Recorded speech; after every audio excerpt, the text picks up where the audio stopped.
Happy cuan, salam sehat pada masa pandemi. Baik, pada kesempatan kali ini saya akan melakukan kombinasi analisa fundamental, analisa teknikal, dan analisa bandarmologi pada salah satu emiten yang termasuk LQ45 ya, termasuk juga blue chip ASII ya, jadi Astra Internasional. Sengaja saya menggabungkan beberapa kali video saya yang terakhir, menggabungkan ketiga macam analisa yang sekarang lagi populer di pasar ya. Jadi ada yang analisa bandarmologi, kemudian ada analisa teknikal dan analisa fundamental. Seperti kita ketahui, para pakar dari ketiga analisa ini saling bertentangan ya di YouTube. Yang teknikal merasa bahwa analisa teknikal lah yang paling unggul ya dibanding dua analisa yang lain. Demikian juga yang penganut analisa fundamental merasa bahwa analisa fundamental lah yang paling bagus dibandingkan dua analisa yang lain. Demikian juga bandarmologi yang menafikan dua analisa yang lain ya. Kalau saya akan menggabungkan ketiga analisa itu. Bagaimana pendapat masing-masingnya, silakan Bapak Ibu cerna sendiri ya. Jadi sifatnya di sini informasi ya. Seperti kita ketahui, Astra Internasional ini lagi downtrend ya. Stimulus dari pemerintah berupa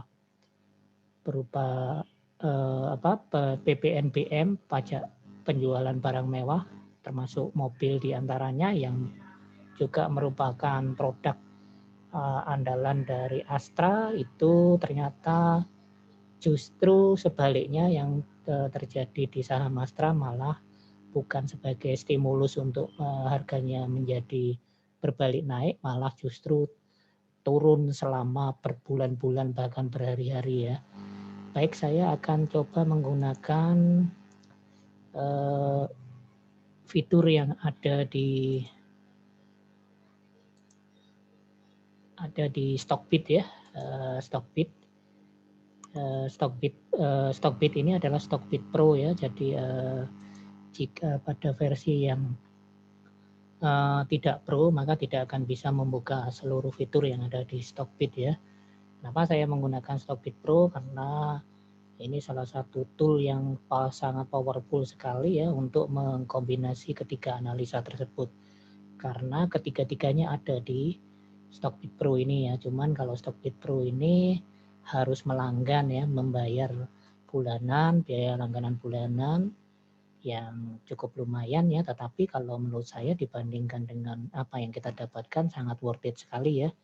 Atau Bapak Ibu bisa menjadi nasabah Simas Sekuritas ya. Sekali lagi saya tidak di-endorse oleh Simas Sekuritas maupun oleh Stockbit Pro ya.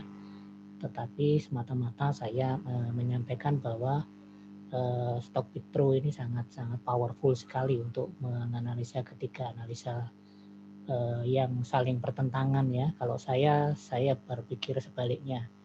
Ketiga analisa yang fundamental, teknikal, dan bandarmologi masing-masing punya keunggulan dan kelemahan. Kenapa tidak kita menggabungkan ketiganya gitu ya, menggunakan keunggulan masing-masing dan menutupi kelemahan dari masing-masing. Baik, saya tampilkan dulu IHSG ya.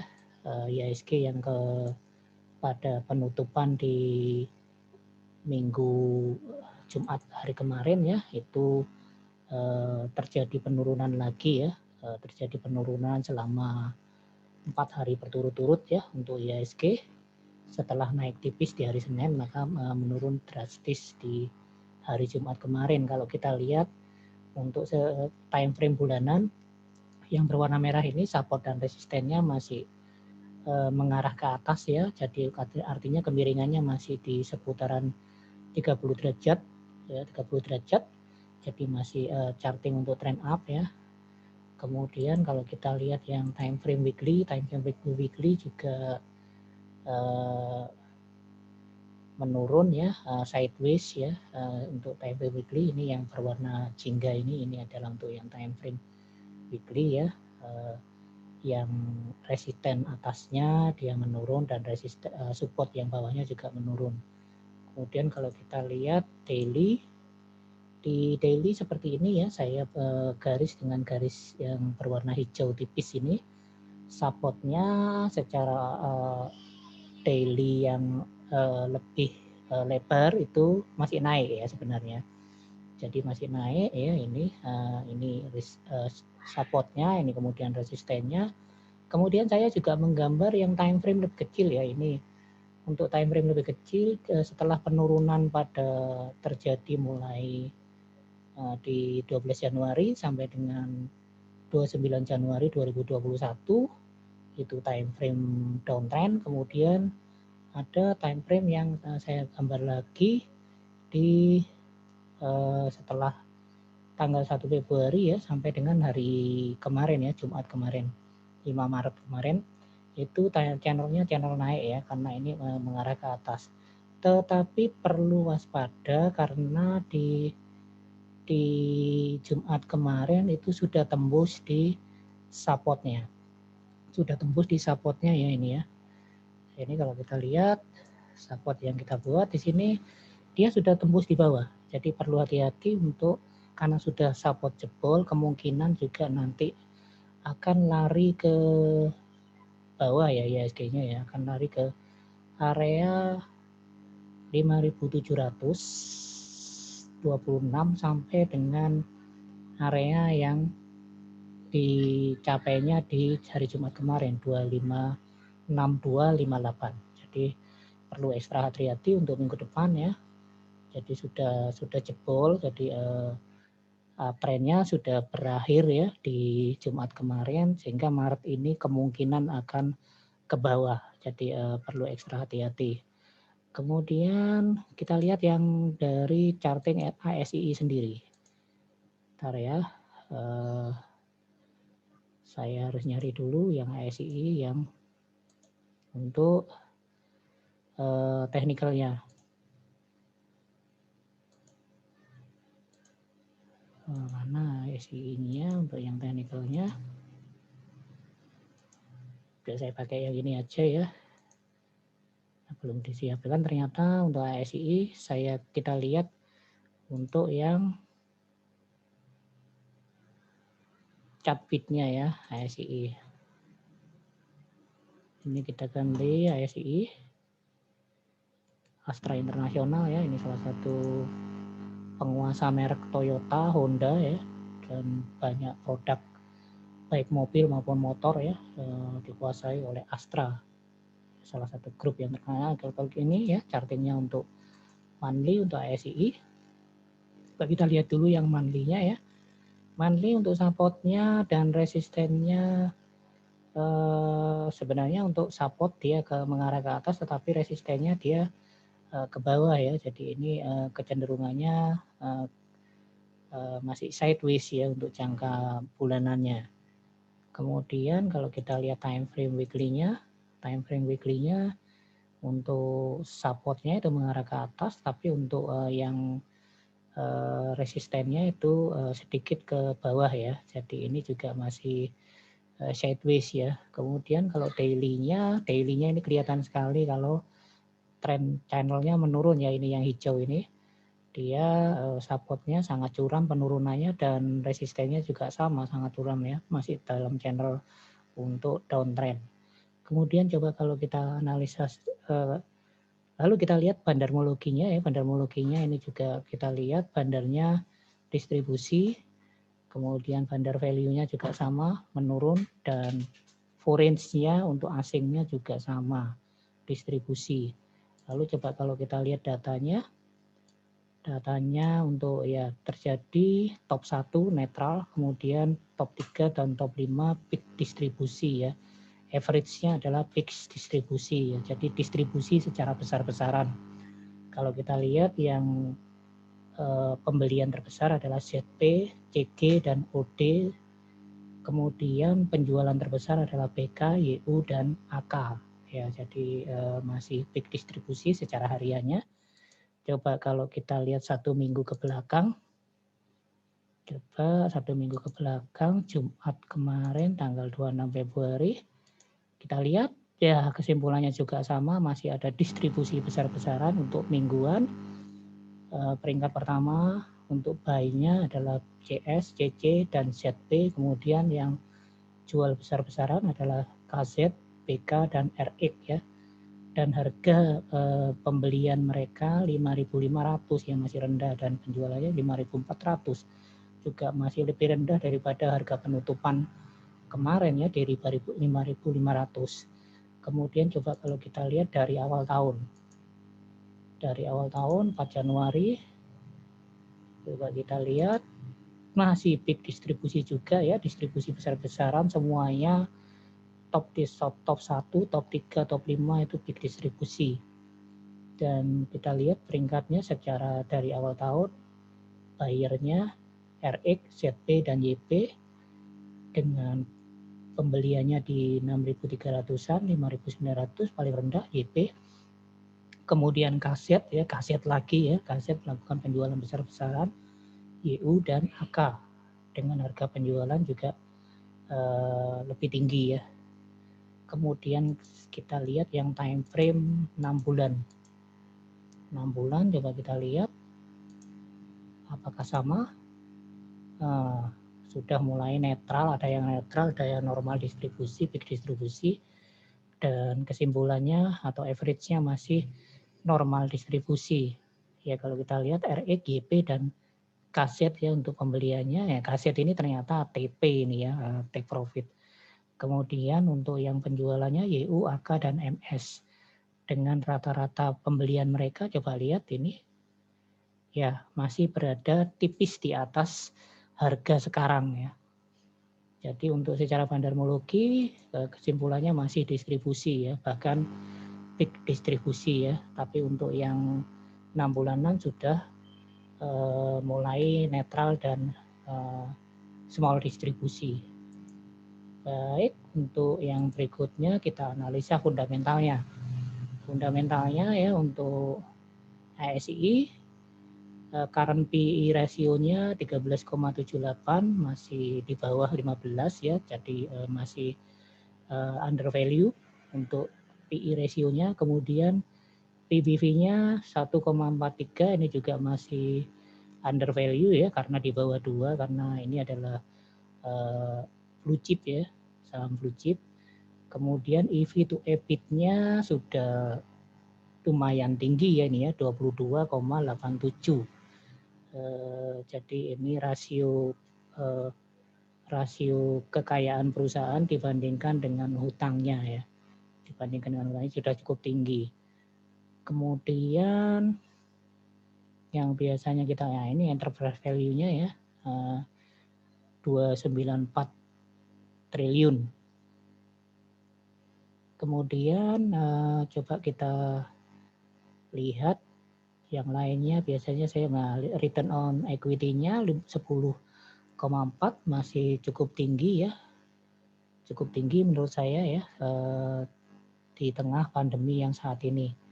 Kemudian saya juga biasanya melihat NPM ya, net profit margin-nya 4,8, itu sudah agak rendah ya, karena sudah lebih rendah daripada hampir sama ya daripada deposit ya, return dari deposit ya. Jadi sudah agak rendah menurut saya. Kemudian kita lihat finansialnya dari sisi balance sheet terlebih dahulu. Coba ya sambil kita tunggu ya. Jadi ASI ini sangat-sangat menurut apakah ada yang pertanyaan soalnya apakah waktunya beli ini Pak. Nah kita lihat ya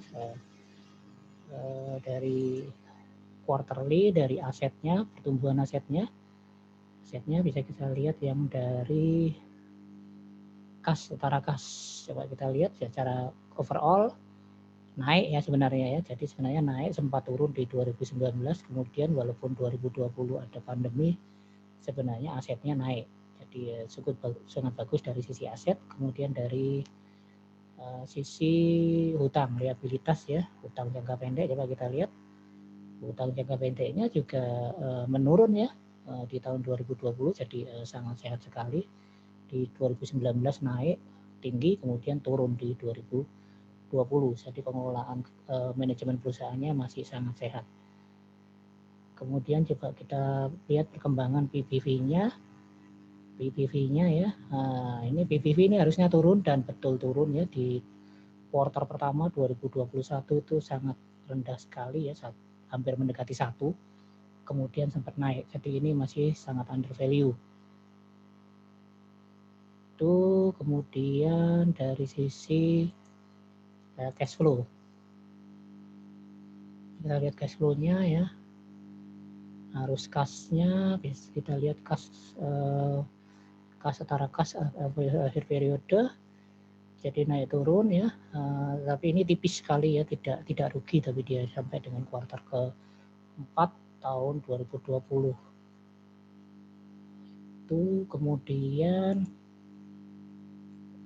balance sheet tadi sudah, income statement-nya coba kita lihat. Income statement-nya tadi sudah ya. Baik, itu dari sisi fundamental, kemudian kita lanjut ke funda chart-nya. Kalau kita lihat dari perkembangan PBV-nya ya, ini dari PI rasio dulu, PI rasio dari ASII yang berwarna biru ini adalah price-nya, kemudian yang berwarna magenta ini adalah PI rasio dari ASII terkini ya, perkembangan pergerakannya terkini. Ternyata PI rasionya sudah ke yang masuk di PI standar deviasi plus 2 ya, jadi sudah berada di atas dari sisi PI rasionya kalau kita lihat. Kemudian kalau kita lihat dari PBV-nya coba, kalau kita lihat dari PBV, nah ini PBV ya, PBV bisa kita lihat ya, ini price-nya yang berwarna biru ya, mengikuti kan yang PBV-nya yang berwarna hijau. Ya, kemudian kalau kita lihat ini plus standar PBV plus 2 standar deviasi, ini plus 1 standar deviasi, sudah mau ke min-nya ya, jadi mau ke rata-ratanya. Jadi secara PBV sudah cukup layak untuk masuk ya. Kalau memang dia turun lagi ya kita tunggu ya. Kalau bisa sampai ke area PBV minus 1 ya. Karena perkembangannya selalu seperti itu, kalau menyentuh minus 2-nya dia akan naik, kalau dia sudah terlalu tinggi di sini dia akan turun lagi, seperti itu perkembangannya. Kemudian kita lihat dari ini sudah ya, kemudian kita lihat dari valuasinya ya, karena valuasinya menggunakan price to earning method, ternyata ada kerugian, riwayat kerugian, sehingga custom growth rate-nya ini tidak cocok kalau dimasukkan minus ya, sehingga saya coba nolkan saja dengan anggapan tidak ada pertumbuhan ya. Ternyata juga kalau pakai price to earning method 5.000 ya harganya, sekarang 5.500. Dan kalau kita lihat konsensus dari yang kita tahu analis, dari high sampai dengan low itu lebih tinggi, jauh lebih tinggi dari harga yang sekarang. Itu yang metode price to earning method. Kemudian coba kita lihat yang satu, yang perbandingannya dengan emiten sejenis ya. Saya cari dulu.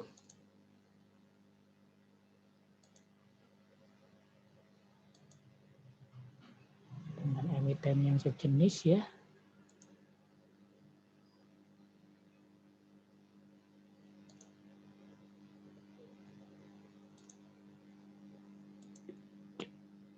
Saya dulu karena ini zoom-nya ini menghalangi pandangan saya ya.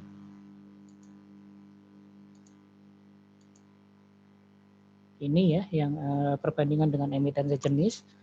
Jadi ASII sektornya adalah sektor otomotif ya. Kalau kita lihat dibandingkan dengan Auto, IMAS, dan Gajah Tunggal. Gajah Tunggal ini masuk otomotif karena dia penghasil ban ya. Ya, coba kita lihat dari sisi current PE ratio-nya, ASI 13,78 ya. Auto ini sangat tinggi sekali ya, tidak layak ini. Kemudian IMAS itu minus, berarti dia rugi. Gajah Tunggal juga 113. Jadi dari sisi PE rasionya ASI paling bagus. Kemudian dari book value-nya di industrinya ini rata-rata industrinya 0,8, ASI 1,43 ya, auto IMAS itu 0,5 dan Gajah Tunggal 0,4. Jadi kalau dari sisi book value-nya ASI masih kalah murah dibandingkan auto, IMAS dan Gajah Tunggal. Kemudian EV to EBIT-nya ASI 22,87, auto lebih mahal ya, lebih jelek maksud saya ya. Kemudian IMAS juga 38, lebih tinggi, lebih jelek, dan Gajah Tunggal yang lebih bagus dari sisi EV to EBIT-nya.